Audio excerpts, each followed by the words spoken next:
everyone, welcome to Music Theory Part 14. Holy smokes, we're pretty deep into this thing. So what we're going to be covering in this class is what I consider to be kind of the apex of counterpoint, and that is the fugue. We're going to look at all the different elements in the fugue. There's a lot of different pieces of it. We're going to look at how composers have written them, primarily focusing on Bach as the kind of undisputed champion of the fugue. We're also going to look at inventions a little bit, which is kind of like a fugue, which actually is really similar to a fugue. And then we're going to look at some of the tricks that composers have done in fugues to just keep you on your toes. So there's kind of a formula to a fugue, but there's also all these other things that can happen in it. It is, in many ways, some of the most complex counterpoint we will see in all of music theory. And in other ways, in addition to that, it's some of the most enjoyable music you can tackle.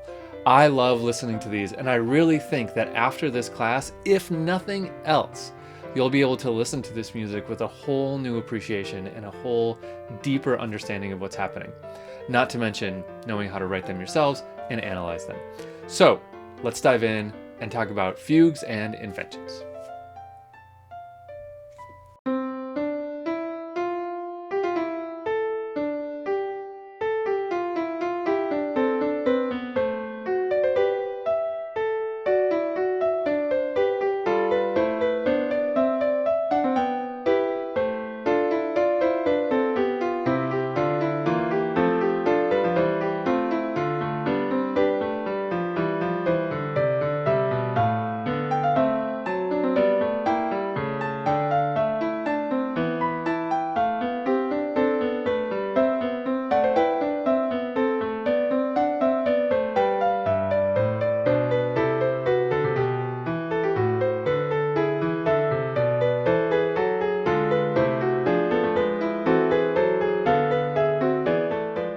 Okay, so we're in G minor. So we're just gonna figure out what are our implied chords from this melody.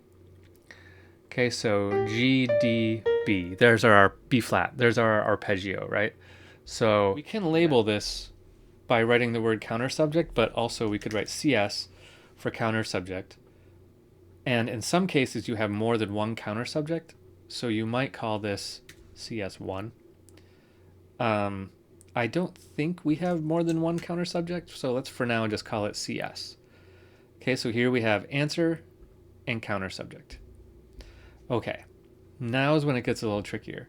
So let's find more. So 17 and a half up through 22.